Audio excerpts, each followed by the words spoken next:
Let's be honest, talking to mom or dad about moving into assisted living can feel terrible. You might feel like you're betraying them or breaking a promise. Maybe you swore you'd never put them in a home, but now you're watching your elderly parents struggle. Perhaps they have fallen, or their health needs beyond what you can manage at home. And you know deep down that assisted living might be the safest, healthiest option. The guilt is real, but so is your love and concern for them. I'm Tom Noelke, and I've helped many families through this tough conversation like this. Today, let's talk about how to discuss assisted living with your aging parents in a compassionate way without the guilt. We'll cover strategies to approach the topics gently, address your feelings and theirs, and hopefully come out of it with everyone understanding it's about care, not about abandonment. Stay with me, because in a bit, I'll share a powerful mindset shift that can help take a lot of guilt off your shoulders. I'll also give you some key phrases that are emphasized with love and respect so the conversation goes smoother. First, understand one thing. Wanting professional care for your parents does not mean you're failing them. I know it can feel that way. As a child, we often feel we owe it to our parents to personally take care of them forever. But needing help is not a failure, not for them and not for you. Choosing assisted living is often about making sure they get the best care possible from trained staff while you continue to give them emotional support and companionship as their son or daughter. Remember, you're doing this for them, not to them. Now, let's talk about how to approach the conversation in a sensitive way. Choose the right moment and environment. This isn't a conversation to have in a rush or during a stressful moment. Pick a calm, relaxed time when neither of you is distracted or upset. Maybe it's a quiet afternoon when you're visiting. Avoid big family gatherings. For this topic, your parents might feel concerned or embarrassed if too many people are involved. One-on-one, or maybe with one other sibling for support, is usually the best. Lead with empathy and concern. Start the talk from a place of love. For example, Mom, I want to talk about something because I love you and I worry about you. Emphasize that your motive is concern for their well-being, not trying to push them away. You might mention specific observations gently. I've noticed it's getting harder for you to manage at home, and I'm worried about you being alone at night. Be careful with your tone. This is not a confrontation. By framing it as you feeling worried and responsible, it doesn't sound like you're blaming them for anything. Acknowledge their desires to stay independent. I understand you want to stay in your home. It's a wonderful home, and I know you cherish it. Show them you respect how they feel. It's important they feel heard. Emphasize the benefits, not the burdens.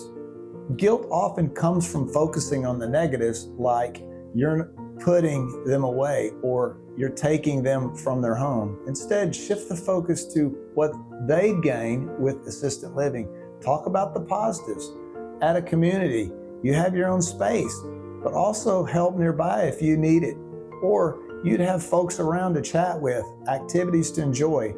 It could be fun, not lonely. And point out that if professionals handle the daily care, the time you spend together can be more about enjoying each other's company rather than worrying about chores and caretaking.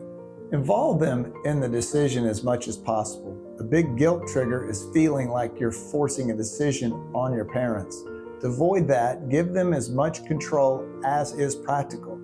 Suggest researching options together. Say, how about we tour a couple of places just to see what they're like? No pressure to decide right now. Ask about their preferences.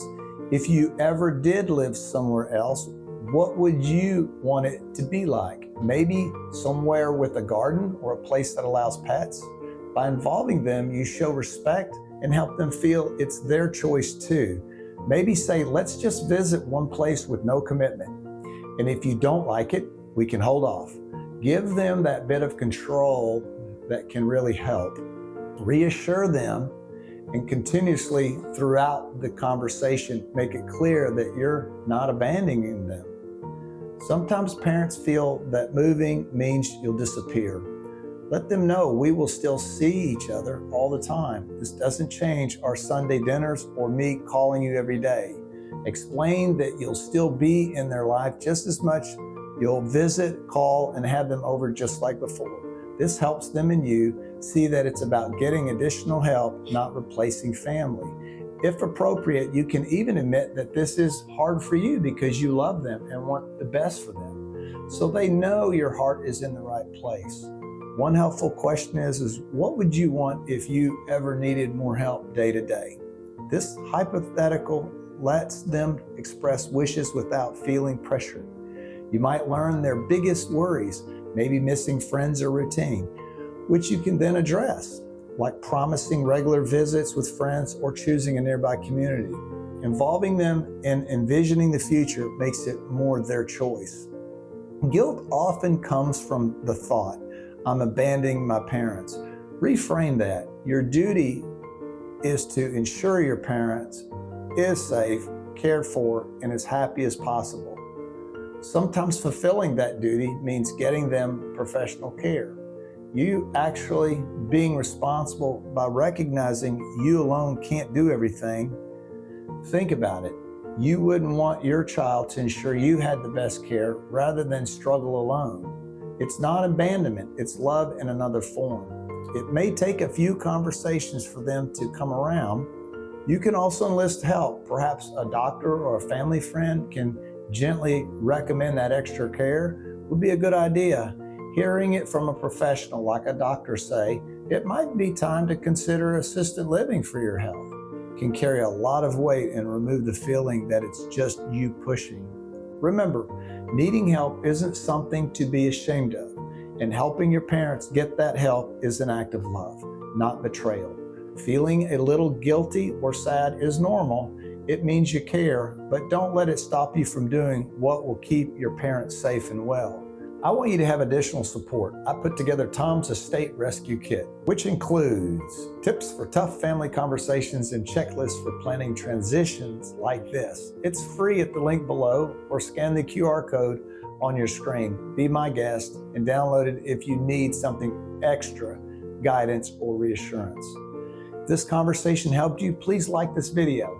It helps other concerned families find this information. Subscribe for more on caring for aging parents, real estate transitions, and estate planning. And if you know someone grappling with this topic, share this video with them.